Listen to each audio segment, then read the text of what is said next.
Tugiye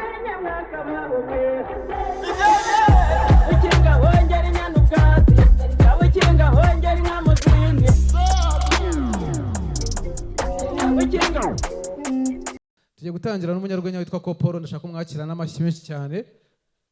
Amashyi mubanze mu amashyi, amashyi dutera courage nk'abanyarwenya. Ladies and gentlemen, amashyi menshi cyane twakire Koporo.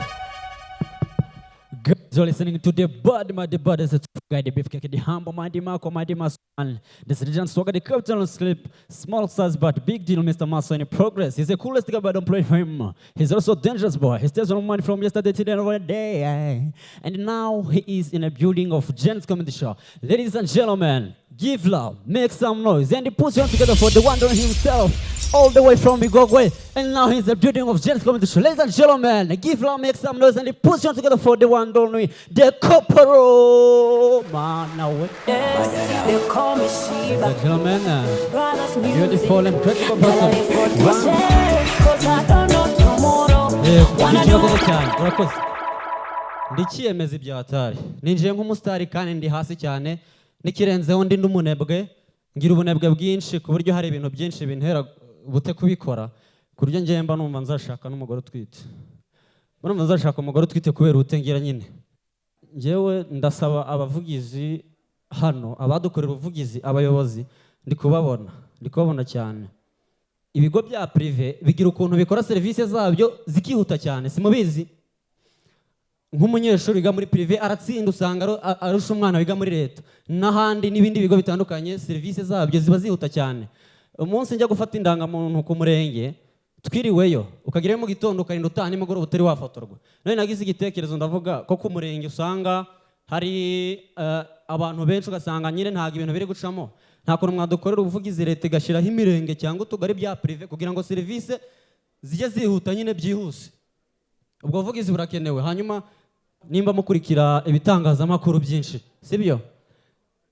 Hari ibitangazamakuru bikora inkuru icukumbuye, ariko hari n'ibindi bizica hejuru ugasanga urugero nka RTV icisha aho amakuru nyine ngo His Excellency yagiye hanze, yagiye ruzinduka muri Katari, ugasanga nizo nkuru bari kuvuga gusa ngo batashye ngo uruganda runaka, ariko hakaba n'ibindi tangazamakuru bitanga inkuru zicukumbuye ugasanga umuturage w'Irutsiro uko abayeho urakuzi. Urugero kuri RTV bafite ukuntu batangaza amakuru, umunyamakuru bari muri studio yicaye ameze neza.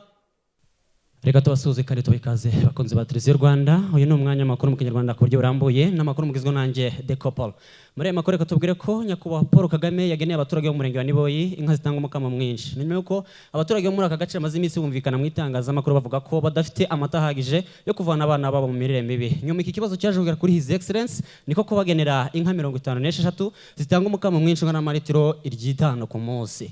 Abaturage baje kumushimira bavuga ko ari umuyobozi mwiza w'intangarugero kandi n'abandi baturage n'abandi bayobozi bagomba kumukurikiza kugira ngo u Rwanda rugere ku iterambere rirambye. Nice.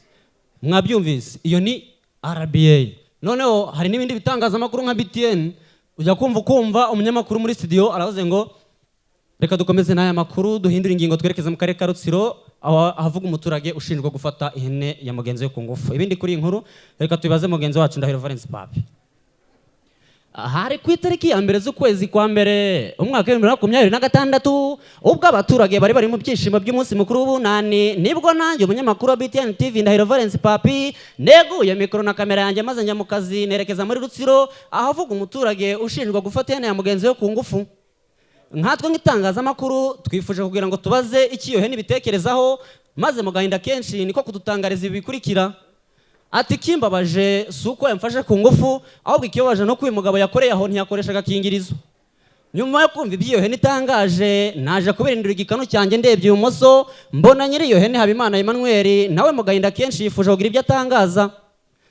Yagize ati ikibabaje suko ihene yanjye yafashwe ku ngufu n'uyu mugabo kandi ikindi kibabaje suko yakoreye aho ntakoresha agakingirizo ahubwo ikibabaje nuko yifashe kirisugi kandi nanjye ari cyo narayiguriye kugira ngo nyirere ikore neza maze nzayisujure none arayintanze. Iyo ngiyo ni BTN mwayumvise cyane. Noneho ntekereza ko muri kumva ko ndi umuntu wimagina cyane. Nari imagine nk'ubu ngubu bibaye ngombwa ko tujya gushingura umuntu ku irimbi bikaba ngombwa ko yapfuye mbere yuko tumushyingura tukabanza twamuha umwanya akavuga ijambo rye rya nyuma sibyo yapfuye ariko tumuhaye umwanya mbere yuko tumushyira mu mva agiye kuvuga ijambo rye rya nyuma.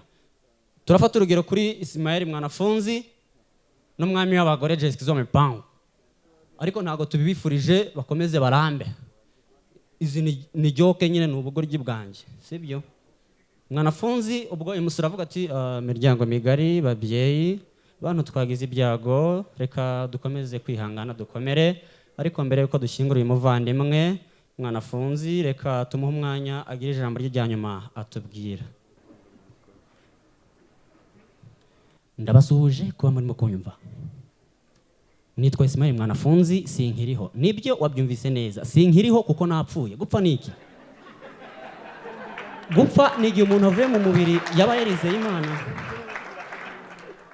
Gupfa ni igihe umuntu avuye mu mubiri yaba yarizeye Imana, roho ikazamurwa mu ijuru. Yaba atarayizeye ikamanuka ikuzimu. Ubu tuvugana nanjye mwari muzi Ismael Mwanafunzi, napfuye sinkiriho, ngiye kuzimu, ndabasuriza Satani. Ndabashimiye ko murimo kunyumva. Nitwa Ismael Mwanafunzi, ndabashimiye. Uwo ni Mwanafunzi, mwanze mu muhamashyi ariko. Noneho reka tugere kwa Jessica Mipango. Jessica Mipango muzi uburyo avuga.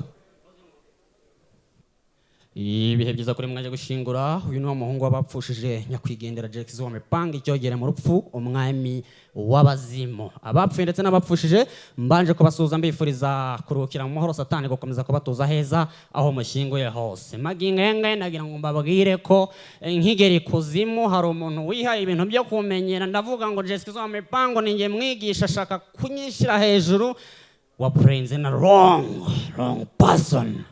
Ino umuriro kotera kore papa. Ababwiye ngo ninjye mwigisha muravuga ngo Jessica Mipango. Wa muzimu we mbere yo kumenyera Jessica Mipango jibanza umumenye. Yihaye ibintu byo kunyishira hejuru. Wa muzimu we iyo wihaye ibintu byo kunyishira hejuru witwaje ubuzimu bwawe mita nkuzimya gake bro. Thank you so much. My name is The Kopolo. Iyi televiziyo ifite mu kabari kawe cyangwa muri resitora yawe cyangwa muri hoteli, iyi ngiyi ni ikurura abakiriya.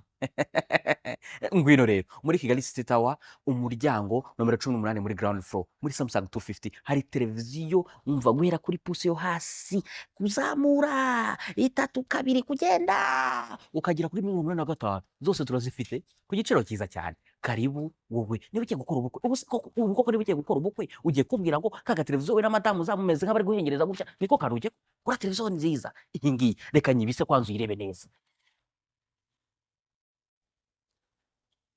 Samsung 250.